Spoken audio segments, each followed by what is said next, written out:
जय Malhar news चॅनलच्या सर्व प्रेक्षकांना सपना चौधरीचा नमस्कार। नंदुरबार येथे आदिवासी समुदायाचे सांस्कृतिक वेगळेपण, मानवतेबद्दल असलेली असीम श्रद्धा, निसर्गाच्या संतुलनावर असलेले प्रेम आणि तीच प्रामाणिक, निखळ संस्कृती, परंपरांच्या गुणगौरवासोबत शासनामार्फत आदिवासी बांधवांसाठी राबवल्या जाणाऱ्या कल्याणकारी योजनांच्या जागरासाठी जागतिक आदिवासी दिनाचा कार्यक्रम नंदुरबारमध्ये आयोजित करण्यात येत असल्याचे प्रतिपादन राज्याचे आदिवासी विकास मंत्री डॉक्टर विजयकुमार गावित यांनी केले आहे। ते आज जागतिक आदिवासी दिनाच्या निमित्ताने आयोजित पारंपरिक शोभायात्रेनंतर शहरातील शिवाजी नाट्य मंदिर येथे आयोजित कार्यक्रमात बोलत होते। या कार्यक्रमास जिल्हा परिषदेच्या अध्यक्षा डॉक्टर सुप्रिया गावित, माजी खासदार डॉक्टर लीना गावित, आदिवासी विकास प्रकल्प अधिकारी नतिशा माधुर, तळोदा, चंद्रकांत पवार, नंदुरबार तसेच राज्यभरातून जिल्ह्यातून आलेल्या विविध नृत्य पथकांसह अधिकारी व पदाधिकाऱ्यांनी सहभाग घेतला होता। यावेळी बोलताना आदिवासी विकास मंत्री डॉक्टर गावित म्हणाले, जागतिक आदिवासी दिवस जगातील समग्र आदिवासी बांधवांसाठी अस्मितेचा व आत्मसन्मानाचा दिवस असतो। महाराष्ट्रात हा दिवस राज्यातील वेगवेगळ्या आदिवासी बहुल जिल्ह्यात आयोजित केला जातो। यापूर्वी तो नागपूर, नाशिक, पालघर येथे आयोजित करण्यात आला होता। यंदा त्याच्या आयोजनाचे भाग्य नंदुरबार जिल्ह्याला लाभले आहे। महाराष्ट्रात 47 आदिवासी उपजाती आहेत। आपल्या बोलीत, पेहराव वेगवेगळे असले तरी आदिवासी बांधव म्हणून आपण एक आहोत, एक राहायला हवे। दऱ्याखोऱ्यात राहणारा आदिवासी बांधव व त्याच्या प्रथा परंपरा कोणालाही अवगत नव्हत्या, परंतु आदिवासी विकास विभागाचा मंत्री या नात्याने मी क्रीडा स्पर्धा, जागतिक आदिवासी दिवस, जनजाती दिवस भव्य दिव्य स्वरूपात आयोजित करून राज्याला या गौरवशाली परंपरांची ओळख करून देण्याचा प्रयत्न सुरू केला आहे। कारण आदिवासी बांधवांच्या कला व कौशल्याचे ब्रँडिंग दुसरेच करताना दिसत होते। असा आमचा आदिवासी बांधव सर्वतरच्या कलेचे स्वतःचे ब्रँडिंग करेल।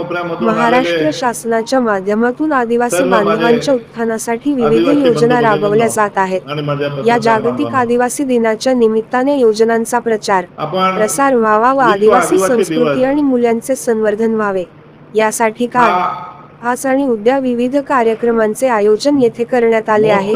त्याचबरोबर आदिवासी कलेला चालना मिळावी आणि कलेच्या माध्यमातून सृजनशील कल्पनांचे सादरीकरण व्हावे, यासाठी विद्यार्थ्यांसाठी व खुल्या स्वरूपातील रांगोळी स्पर्धा, आदिवासी नृत्य स्पर्धांचे आयोजन करण्यात आले आहे। ग्रामसमूह, बचत गट व धन केंद्र आणि इतर आदिवासी बांधवांच्या गटांनी निर्माण केलेल्या उत्पादनांचे प्रदर्शन आणि विक्रीची दालने पाहता येणार आहे, असेही यावेळी मंत्री डॉक्टर गावित यांनी सांगितले।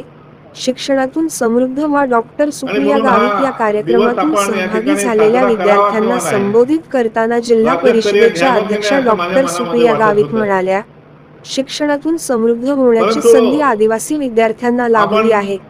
या संधीचे सोने करून आपले, कुटुंबाचे आणि समुदायाचे नाव उंच करण्यासाठी अथक परिश्रम घ्यायला हवेत। आज डोबिटीच्या निर्माण होणाऱ्या 50% अडचणी दूर झाल्या आहेत। जिल्हा परिषदेच्या माध्यमातून रस्ते विकासासह जलजीवन मिशनच्या माध्यमातून शुद्ध पेयजलाची योजना हाती घेण्यात येत आहे।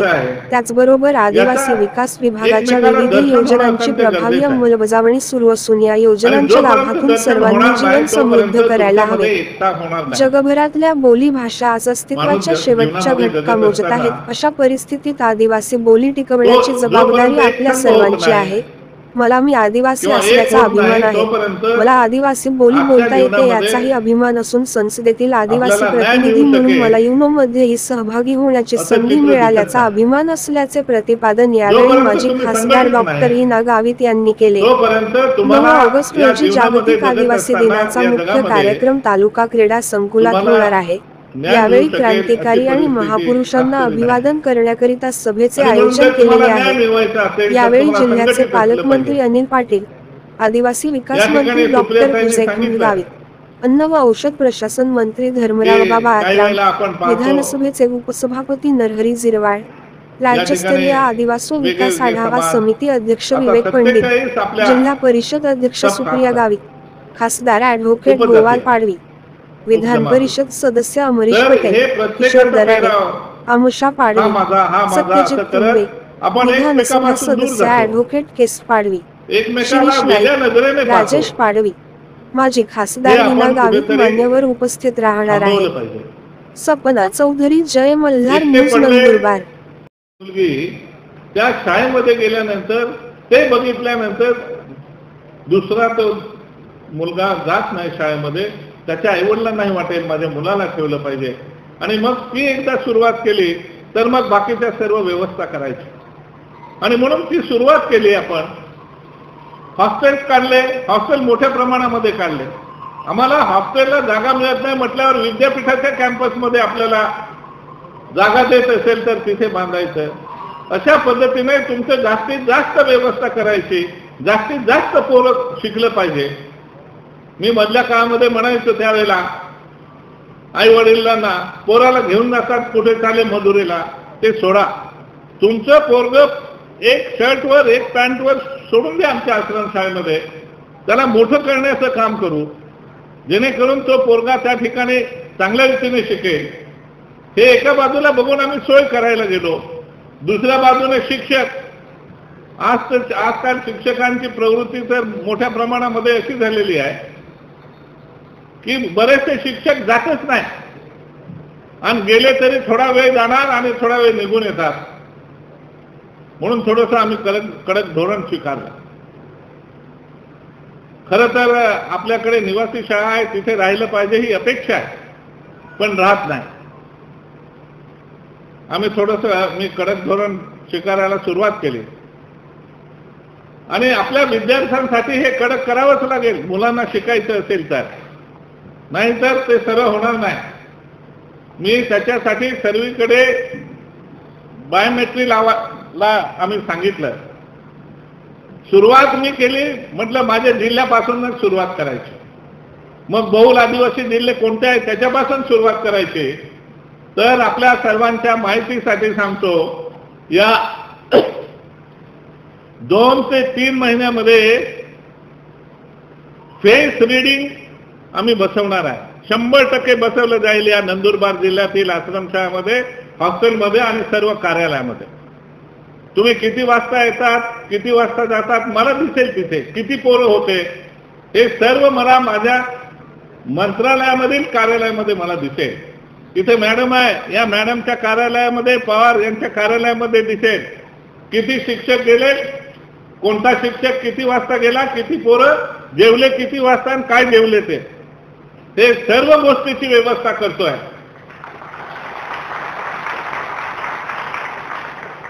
कारण मला तुमचं शिक्षण ज्या दिवशी चांगलं होईल त्या दिवशी मला आनंद होईल. आणि हे करत असताना तुम्हाला शिक्षणासाठी जे जे लागेल, शिक्षणासाठी ज्या ज्या सोयी लागतील त्या 100% उपलब्ध करून देणार, एकही कमी पडू देणार नाही. ज्या दिल्ली मुंबई च्या शाळांमध्ये असतात त्या सर्व उपलब्ध करून देईन तुम्हाला. इंटरनेट उपलब्ध करून देईन, जगामध्ये काय चाललं हे बघण्याची व्यवस्था करून देईन तुमच्याकडे. त्याच्याशिवाय आपण स्पर्धेमध्ये टिकू शकत नाही, आणि म्हणून हे करणार. आता तुम्हाला सांगतो, बाकी म्हणे पैसे कमी देतात, आम्हाला खायला प्यायला कमी पडतं, आता 15 ते 2200 रुपये करून दिले. पूर्वी 1500 देत होतो, आता 2200 करून दिल्या. असं करून वाढवत आहे.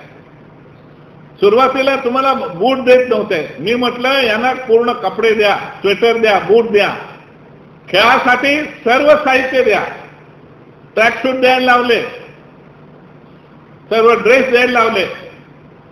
अजून पुढे मी हे पण ठरवलं होतं की तुम्हाला 2 सिव्हिल ड्रेस द्यायचे, 2 सिव्हिल ड्रेस आणि 1 नाईट ड्रेस द्यायचे, आणि तुम्हाला चप्पल द्यायचे. काय असतं माहित आहे का, तुम्ही ड्रेस घालतात, शाळेमध्ये जो ड्रेस घालतात तोच घालून बाहेर जातात. त्याच्याआधी मी म्हटलं सिव्हिल ड्रेस देऊ, तो घालून जायचा. आणि त्याच्यामधला पण एक ड्रेस हा आपण जीनचा द्यायचा, जीनचा. कुठेही झोपलं, कुठेही बाडवा पिडवा पडला तरी फाटत पण नाही, आणि तो फायदा होतो. मी अशा पद्धतीने व्यवस्था करायची, व्यवस्थित तुमची सोय झाली पाहिजे, आणि अशा पद्धतीने करायचं आहे आपण ठरवलंय. बाकीचं केले आहे, बाकीचं ठरवलं आहे. तुमच्या सर्व आश्रमशाळेमध्ये, सर्व वसतिगृहामध्ये आम्ही डिजिटलाइज करतोय, सर्व सोयी तिथे, आणि त्याच्यामुळे तुम्हाला त्याचा फायदा निश्चितपणानं होईल. आणि 3-3 महिन्याला परीक्षा. आता तुमच्या परीक्षा तुमचेच मास्टर घेत होते, आता तुमच्या परीक्षा तुमचे टीचर घेणार नाही, थर्ड पार्टी घेईल. थर्ड पार्टी बाहेरचे येतील आणि परीक्षा घेतील तुमच्या, आणि तुमच्या परीक्षेबरोबर तुमची 3 महिन्यात परीक्षा झाली, त्याच्या दुसऱ्या महिन्याला मास्टरची परीक्षा. काय वेगवेगळी शिक्षणाच्या पद्धती आहेत, त्या पद्धती सारख्या बदलत चाललेल्या आहेत. आणि त्या बदलत चालल्यामुळे काय झालं आहे की शिक्षण पद्धती जशा बदलत चालल्या, बिचारे जुने मास्तर आहेत माहीतच नाही, मग ते शिकवलं नाही तर पोरं नापास होतील, नाही तर पास होतील. म्हणून आम्ही ठरवलं त्यांनी त्यांचंही एज्युकेशन अपग्रेड केलं पाहिजे, शिक्षणाचा दर्जा त्यांचा वाढवायचा, नवीन पॉलिसी आहे ती त्याला आली पाहिजे. आणि म्हणून त्या अनुषंगानं तेही आपण करायला सुरुवात आपण केलेली आहे. आणि नवीन पॉलिसी आली आहे आता शिक्षणाची. तुम्हाला पहिल्या, दुसऱ्या, तिसऱ्या वर्गामध्ये जे शिक्षण द्यायचंय ते तुमच्या भाषेमध्ये, हिंदीमध्ये, इंग्रजीमध्ये द्यायचं. 3 भाषांमध्ये तुम्हाला शिक्षण द्यायचं, पहिली, दुसरी, तिसरी. आणि त्याच्यामुळे सोपं जाईल, पोराला इंटरेस्ट येईल. आम्ही म्हटलं ऑडिओ व्हिडिओ दाखवा पोराला, ऑडिओ व्हिडिओ, आणि त्या अनुषंगानं ते दाखवून ते होईल. आता PhD करायच्या, त्याच्यासाठी आपण तुम्हाला पाहिजे तेवढ्या लोकांना PhD करायला आता आम्ही परवानगी देणार आहे. आता जेमतेम काय 50-30 असे येतात, पण आता आम्ही संख्या वाढवून देणार. PhD करायला तुम्हाला जितके येतील त्यांना देणार, परंतु दरवर्षी त्यांच्या PhDचे जे काही थिसिस असतात, बाकीचे गोष्टी त्यांचं रायटिंग असतं बाकीचं, ते पूर्ण केलं पाहिजे. आणि मध्ये सोडून गेले तर पैसे वसूल करणार. एक बाकीचे नॉमिनल घ्यायचं सोडून जायचं, हा धंदा खोटा, ते करणार. परदेशात जाण्यासाठी आता तुम्हाला सर्व गोष्टीसाठी पैसे देणार. परदेशासाठी पहिले तुमचा नंबर लागल्यावरच देत होतो, तुम्ही परीक्षेला जायचं त्याचेही पैसे देणार, विमानाचं देणार, सर्व देणार. म्हणजे तुम्हाला एक नया पैसा लागणार नाही याची काळजी आपण घेणार. आणि अशा पद्धतीनं शिक्षणाच्या या सोयी आपण करतो आहे. त्याचबरोबर आता पूर्वी काय होतं, परदेशात जायचं, PhD करायचं, तुम्हाला इथे अर्ज भरायचा, PO ऑफिसला अर्ज द्यायचे, बाकी ATC ला द्यायचे, कमिशनरला द्यायचे. आता आपण डायरेक्ट ऑनलाईन करायचं. उद्या आपण एक ॲप तयार करतोय आणि त्या ॲपचं उद्घाटन करणार. तुम्ही हे मी सांगितलं या 2 गोष्टीसाठी तुम्ही जे काही ॲप्लिकेशन करणार ते ऑनलाईन करणार, ते डायरेक्ट मंत्रालयात जाणार, मधला गॅप नाही. आणि त्याच्यामुळे ते व्यवस्थित होईल. अशा पद्धतीने त्याची आम्ही सुरुवात केली. त्याच्यानंतर हे थोडं शिक्षणाचं मी थोडक्यात सांगितलं. जवळजवळ आपण 80% आश्रमशाळा बांधतो आहे. या वर्षभरामध्ये 80% आश्रमशाळा पूर्ण होतील बांधकामं. राहिलेले काही जे 20% आहे त्या पुढील वर्षामध्ये आपण पूर्ण करतो आहे. असं करून व्यवस्था सर्व करतो आहे. मी फार पूर्वी 2005 मध्ये वसतिगृहाचा आराखडा तयार केला होता. आज तो कमी पडतो आहे, म्हणून त्याच्यामध्येही आम्ही वसतिगृहामध्ये वाढ करण्याचा प्रयत्न आमचा आहे. आणि अशा पद्धतीने शिक्षणाच्या बाबतीमध्ये आम्ही बरंच करतो आहे. आम्ही विचार करत होतो, पण कमी कालावधी आम्हाला मिळाला, त्याच्यामुळे ते झालं नाही. पण आम्ही 5वी पासून पोरं आपण सिलेक्ट करायचे, असे 500 मुलं दरवर्षी सिलेक्ट करायचे आणि ग्रॅज्युएशन पर्यंत त्या पोरांना ट्रेनिंग द्यायचं, जेणेकरून ते ग्रॅज्युएशन झाल्यानंतर सिव्हिल सर्व्हिसेस मध्ये MPSCच्या सर्व्हिसेस, इतर बँकिंग असेल, रेल्वे असेल, एवढे जे बाकीच्या परीक्षा आहेत त्या परीक्षेला पहिल्या पॅटर्नमध्ये पास झाला पाहिजे. म्हणून 5वी पासूनच ट्रेनिंग द्यायचं आणि विशेष पद्धतीचे सर्व टीचर्स द्यायचे. अशा पद्धतीची व्यवस्था आपण करतोय. तर त्यामुळे मुलं ताबडतोब नोकरीला लागतील आणि चांगल्या रीतीने सेवा देऊ शकतील तेही करतोय. आता जे पोरं कमी शिकतात त्या पोरांसाठी आपण कोणाला ड्रायव्हिंग आहे, कोणाचं सिक्युरिटी गार्ड आहे वगैरे याच्यासाठी पण आता आम्ही यावर्षी जवळजवळ 22,000 पोरं आपण यावर्षी ट्रेनिंग देतोय. त्याच्यामध्ये सिक्युरिटी गार्ड आहे, ड्रायव्हर आहे, क्लर्क आहे, या सर्वांचं आपण ट्रेनिंग देणार आहे आणि त्या माध्यमातून ते पोरं नोकरीला लागावं ही त्याच्या मागची अपेक्षा आहे. त्याचबरोबर आता राज्य सरकारनं बाहेरच्या देशांसाठी आम्ही काही करार केले आहे. त्या करारमध्ये तुम्हाला परदेशात जायचं, त्याची भाषा शिकवायची, त्याचे पैसे देणार आम्ही तुम्हाला भाषा शिकायची आणि मग परदेशात तुम्हाला नोकरी देणार. खरं तर परदेशामध्ये नोकरी करायला गेलात ना तर असं 5 वर्ष जरी गेलात तरी तुम्ही जिंदगीची कमाई करून येता आणि त्यामुळे ते जायचं तिकडे राहायचं राहू शकतात, पण ज्याला यायचं ते बी येऊ शकतात 5 वर्षात, त्याने भरपूर काही कमाई होऊन जाते. कारण तिथे सिन्सिअरिटी आहे. तुम्हाला 6 तास काम करायचं म्हणजे फक्त 6 तास, 6च्या वर 1 तास जरी काम केला तर त्याचा मोबदला तुम्हाला मोठा मिळतो. त्याच्यामुळे आपल्याकडचे लोक जाणारे तिथे जातात आणि 6 तास तर करतात, ओव्हर टाइम बी करतात भरपूर आणि त्यामुळे मोठ्या प्रमाणामध्ये पैसे कमवून येतात. तर अशा पद्धतीने त्याची सोय केली. आपण पूर्वी केंद्र सरकारमध्ये NSFDC म्हणून होतं, ते आपल्याला पैसे द्यायचे, 15 कोटी द्यायचे, कधी 10 कोटी द्यायचे. त्याच्यामधून आपण वाहनं देत होतो, जीप, ट्रक, ट्रॅक्टर, टेम्पो, रिक्षा किंवा आपले वेगवेगळी दुकानं, किराणा दुकान आहे, कपड्याचं दुकान आहे, भाजीपाला आहे, याच्यासाठी व्यवसायासाठी आपण पैसे देत होतो, केंद्र सरकार द्यायचं. आणि दुसरीकडे आपण बघितलं तर राज्यामध्ये महात्मा फुले कॉर्पोरेशन आहे, अण्णाभाऊ साठे महामंडळ आहे, अण्णासाहेब पाटील महामंडळ आहे. हे वेगवेगळी महामंडळ राज्यामध्ये त्यांच्या पैशातून कर्ज योजना राबवत होते. ही योजना आता आपण राबवत नव्हतो, आपण NSFDC केंद्रात राबवत होतो.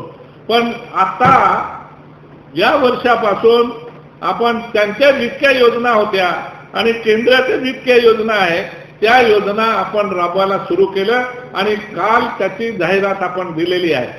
म्हणजे आपण केंद्राची राबवू, त्याचबरोबर राज्याची योजना ही आपण राबवतो आहे. त्याचा लाभ तुम्हाला घेता येईल. 31 या महिन्याच्या 31 तारखेपर्यंत अर्ज भरायची मुदत आहे. त्याच्यात मी सांगितलं वाहने वगैरे. त्याचबरोबर दुसरं आम्ही हा विचार केला, जे काही शेतकरी उत्पादक गट आहे, काही बचत गट आहे, त्याचबरोबर सोसायटी आहे आणि काही रजिस्टर्ड संस्था आहे, त्यांना सुद्धा आपण मोठ्या प्रमाणामध्ये वेगवेगळे व्यवसाय करण्यासाठी आपण निधी देतो. आपण मागच्या वेळेला मोठ्या प्रमाणामध्ये या बचत गटांना आपण पैसे दिले. जवळजवळ आम्ही 8 कोटी रुपये आम्ही बचत गटांना मागच्या वेळेला दिले आणि त्याचबरोबर इतर संस्था आहेत त्यांनाही दिले. असं करून सर्वसाधारणपणे आम्ही मागच्या वेळेला संपूर्ण महाराष्ट्रामध्ये जवळजवळ 68 कोटी रुपये आपण दिले वेगवेगळ्यासाठी. आपण काही ठिकाणी मऊ फ्लावरला दिले, काही ठिकाणी लाख आहे, लाखला दिले, बिब्याला दिले, त्या भागामध्ये राईसला दिले, म्हणजे याच्यापासून प्रोसेस करायला आपण दिले. इकडे आपण आमचूरला दिले. अशा पद्धतीने मोठ्या प्रमाणामध्ये आपण वेगवेगळ्या दिलं त्याच्यामध्ये उभं राहण्यासाठी. आणि बायबॅक घेण्याचं पण आपण त्याच्यामध्ये नियोजन केलं आहे. तर अशा पद्धतीने या जिथे जिथे काही मदत करता येईल, उभं करता येईल. आम्ही ठरवलं आहे कुठल्याही परिस्थितीमध्ये आदिवासी बांधवाला त्याची मदत झाली पाहिजे, ही भूमिकेतून आपण हे योजना सुरू केलेली आहे. तर त्याचा आपण लाभ देणार आहोत. मागच्या काळामध्ये आपण शबरी फायनान्स कॉर्पोरेशन मधून गाड्या दिल्या, दुकानं घेतलं, हे घेतलं, ते घेतलं, कर्ज फेडलं नाही. ते कर्ज आता मी 15 ऑगस्टच्या अगोदर ते माफ करणार आहे. ते कर्ज माफ करून देऊ आणि बाकीचे जे सोसायटी आहेत, शेतकऱ्यांनी घेतलेलं सोसायटीचं कर्ज आहे ते सुद्धा आपण या महिन्यामध्ये माफ करतोय, जेणेकरून बाकीचं रिलीफ मिळेल. त्याचबरोबर बाकी दूध दुभत्याचा व्यवसाय करतात त्यांना कुठे गायीच्या योजना आपण सुरू केल्या आहे, त्याच्याबरोबर बकऱ्यांच्या योजना सुरू केलेल्या आहे, काही डेअरी फार्म आपण सुरू केलेले आहे, जसे पालन करून आपल्याला पायावर उभा राहता येईल. कोंबड्यांच्या योजना सुरू केलेल्या आहे. तर अशा पद्धतीने तुम्हाला 2 पैसे मिळाले पाहिजे ही भूमिका त्याच्या मागची राहिलेली आहे आणि म्हणून ते सुद्धा आपण या ठिकाणी सुरू केलेलं आहे. तर अशा पद्धतीनं वेगवेगळ्या योजना आपण सर्वांच्या हितासाठी केल्या. आपण या ठिकाणी कलाकार आलात, आम्ही ठरवलंय तुम्हाला ज्या कला आहेत त्या कला प्रदर्शित करण्यासाठी तुम्हाला वेगवेगळे काही मदत लागते, ती मदत पण आपण द्यायला सुरू केलंय. आता बंदी मंडळीला द्यायला गेलं, सोंगाड्यांना दिलं, बाकीच्या डोंगरादेववाल्यांना द्यायचं, हे आपण सर्वांना द्यायचं सुरू केलेलं आहे. त्याच्यामुळे त्याचाही लाभ तुम्ही घेतला पाहिजे. आणि पुढे काही लोकांचं म्हणणं होतं की आदिवासी जे कलाकार आहे त्या कलाकारांना आपण मानधन देण्याचा विचार केला पाहिजे. तोही विचार आम्ही करतोय. त्याच्यातून मानधन आपल्याला किती देता येईल, कसं देता येईल याचंही आम्ही त्याच्यामध्ये निश्चितपणानं लक्ष घालतोय. तर अशा पद्धतीनं आम्ही आदिवासी विकास विभाग तुमच्या हिताचं, आणि मी नेहमीच सांगतो की आदिवासी विकास विभाग हा तुमचा विभाग आहे. तुम्ही मागाल ते देईल. काय म्हणतो मी, आदिवासी विकास विभाग तुम्हाला मागाल ते देईल आणि मागतील तेवढ्यांना देईल, फक्त उचित मागितलं पाहिजे. आणि आम्ही देऊ शकतो ते, म्हणून मी बोलतो.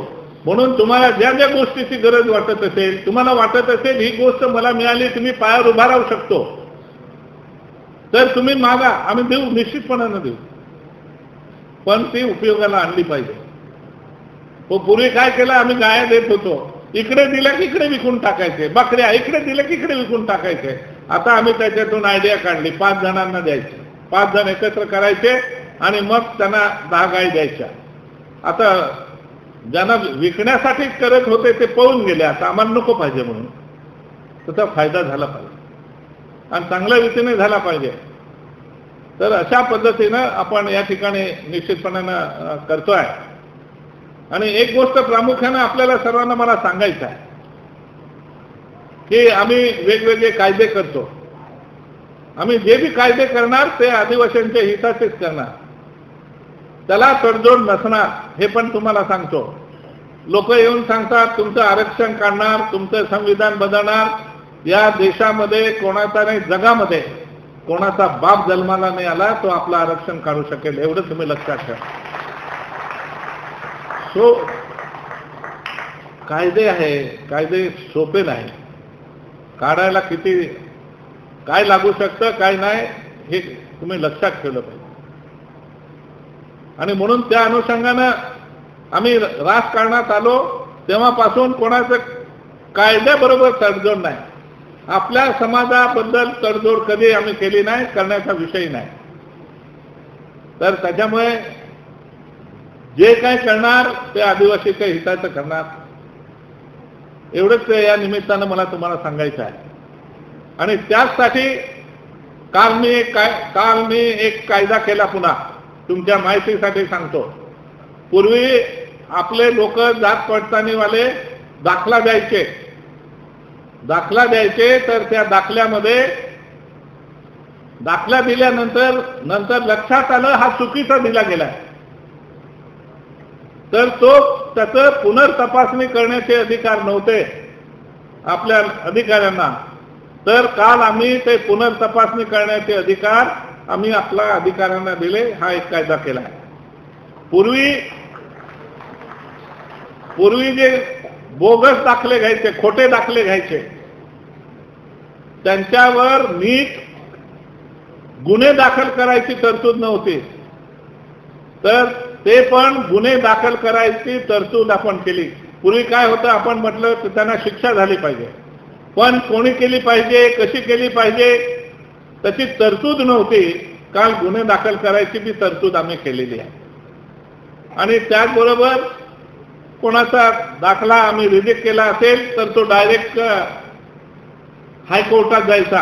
आता हायकोर्टाच्या अगोदर आम्ही एक समिती स्थापन केली आहे, न्याय प्राधिकरण स्थापन केलं आहे. तर त्याच्या समोर जाईल आणि त्यांनी जर काही चुकीचं दिलं तर तो वरती हायकोर्टात जाईल. अशा पद्धतीचे बदल आम्ही केलेले आहेत. याचा फार मोठा चांगला परिणाम होईल. काही काही अधिकारी असे इतके दाखले देऊन टाकायचे बोगस, तर आपल्याला हे अडचणीचं जायचं आणि कोर्ट म्हणायचं तुमच्या कायद्यात कुठे लिहिलेलं आहे, तर हे कायद्यामध्ये आपण बदल करून दिलेले आहे. तर त्याचा परिणाम चांगल्या रीतीने होईल. आणि बाकीचे आपण मधल्या काळामध्ये विशेष शिक्षक भरती केली होती, ते सीईटी पास नव्हते, तर मधल्या काळामध्ये 3 वर्षाचं त्यांना सीईटी पास करायला मुदतवाढ दिली होती, परंतु त्याच्यात ते पास झाले नाही. मग आम्ही त्यांना अजून 2 वर्षाची मुदतवाढ दिलेली आहे. 2 वर्षात त्यांनी पास होणं अपेक्षित आहे. त्यामुळे ती वाढ निश्चितपणाने त्याचा फायदा होईल. पूर्वी मी सामान्य प्रशासन खात्याचा राज्यमंत्री असताना मी आदिवासी बांधवांसाठी एक कायदा केला होता. त्या कायद्यामध्ये असं होतं की रिझर्वेशन इन प्रमोशन, तुम्हाला क्लास 1 नंतर प्रमोशन द्यायचं, जनरलच्या यादीत यायचे. मी कायदा केला होता की कुठल्याही पदावर असलं पाहिजे, क्लास 1च्या वरच्या कुठल्याही पदावर, तरी त्याला त्या ठिकाणी प्रमोशन रिझर्वेशन असलं पाहिजे. तर तो कायदा मी केला होता. त्याच्यात आम्ही मधल्या काळामध्ये माझ्या अगोदरच्या 2.5 वर्षामध्ये त्यांनी थोडंसं विजीएनटी त्याच्यात टाकून दिलं. विजीएनटी टाकून दिल्यामुळे त्याच्या हायकोर्टामध्ये त्याचे इम्प्लिमेंटेशन, सुप्रीम कोर्टात त्याचे इम्प्लिमेंटेशन करायला परवानगी दिली नाही. पण कालच मी अधिकाऱ्यांबरोबर चर्चा केली. कदाचित ह्या महिना संपण्याच्या अगोदर किंवा या 2 महिन्यामध्ये आपल्याला रिझर्वेशन इन प्रमोशन पूर्वी जो कायदा केलेला होता, 4 वर्षे चांगल्या रीतीने इम्प्लिमेंटेशन झाला, पण मध्ये काही लोक सुप्रीम कोर्टात गेले तो थांबला होता. तर तो सुद्धा आता नीट होईल आणि त्यामुळे आपल्या लोकांना मोठ्या प्रमाणामध्ये त्याचा फायदा होईल. अशा पद्धतीचं आम्ही करतो आहे.